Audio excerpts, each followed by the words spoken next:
I never fell in love with dancing because I just always wanted to do it.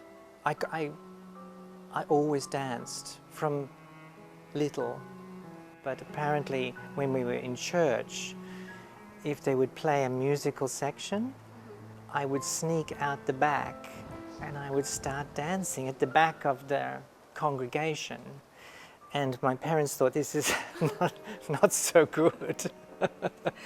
So they thought, well, if you really want to dance, we'll send you to dancing school and maybe you stop dancing in the church. So that's what happened. So I went off to dancing school.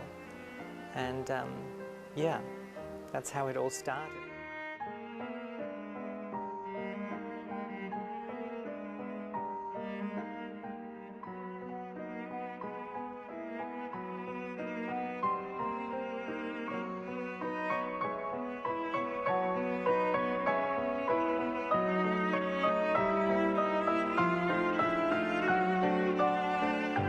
My father was a speedway rider. I mean, he started as a cyclist, and the most thrilling sport at that time was the speedway. Yeah, so it's a bike on a dirt track with no brakes, you know, really incredible speed and no brakes.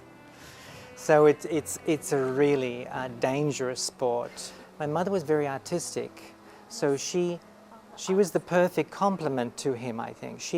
She brought this sense of color into our world, and everything, even the table at dinner, was always very nice, beautifully set, you know, so she brought this really artistic aspect to our lives and made us interested in the arts, in the visual arts. I loved visual arts and I loved dancing, but I did really want to dance.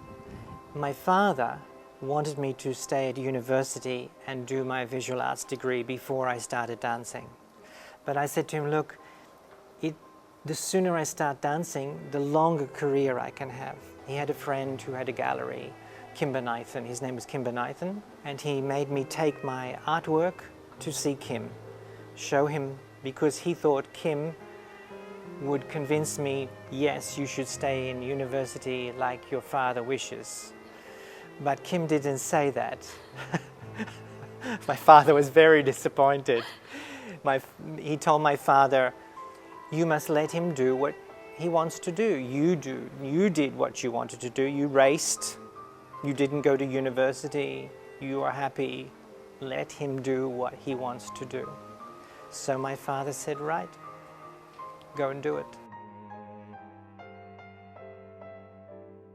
Yeah, I went to the Australian Ballet School in Melbourne, but I was only 1 year in the school.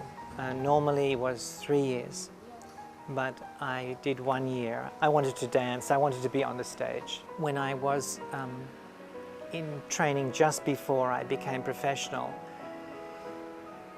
I could see that other people were much better than I was, and I felt a little defeated by that. And I thought, how am I going to be as good as them? And the answer was work. I mean, you're born a dancer, but you still have to work to have understanding of it, not just copying something, but you have to really understand it, and it has to be yours, so you can offer something to someone else.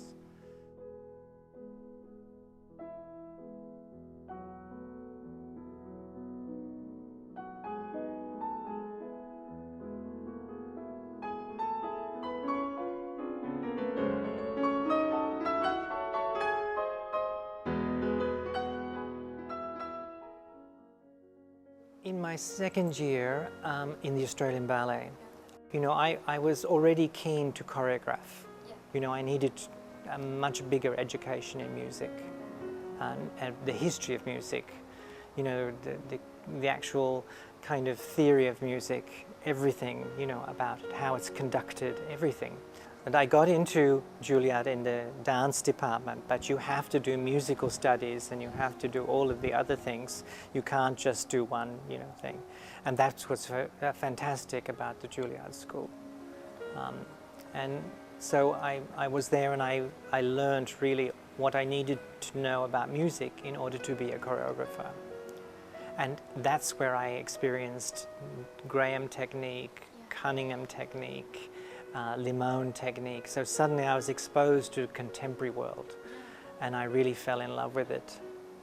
And it was not going back to the ballet company. As much as I loved it, I thought I must move forward.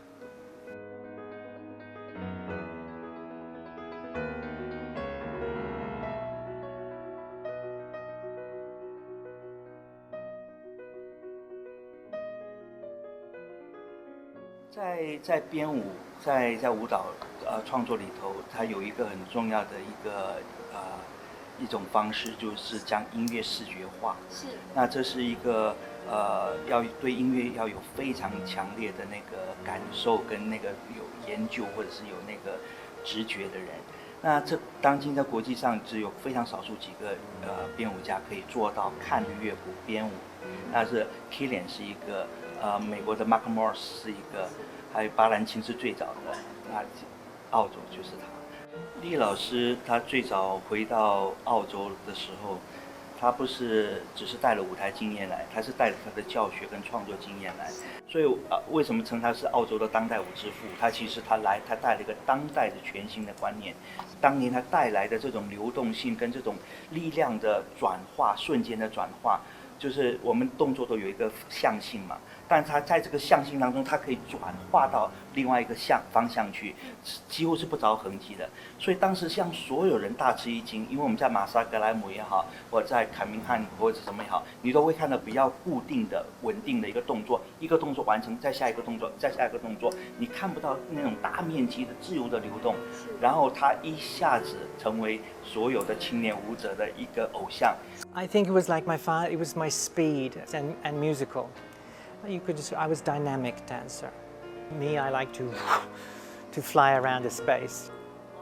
Well, as I said, my father understood speed, yeah, and balance. And when you race a motorbike, you have to know exactly when to, especially on the corners, you have to apply the speed at exactly the right moment, not decelerate, but accelerate, when the pickup moment, and you have to be on exactly the right angle. And so when he let me start to dance, he could see if I was not correctly on balance, and of course turning, he understood how the turning action and rhythm, and so he was very good at analyzing technique. 那我们知道以前的现代舞都比较以一个编舞家的风格流派为核心，所有人必须要塞进那个水晶鞋里头。那正好Leigh他不是这样的人，他把欧洲的这种新的这种当代的对个体的那个价值的这种肯定，比方说人与人之间的平等啊，他会用一种比较开放的态度去接受每一个人的不一样，然后在里头再去找到各自的特性，这件事情他是做得非常彻底的。Why waste your time saying don't do this, don't do this? All you end up with is a list of don'ts.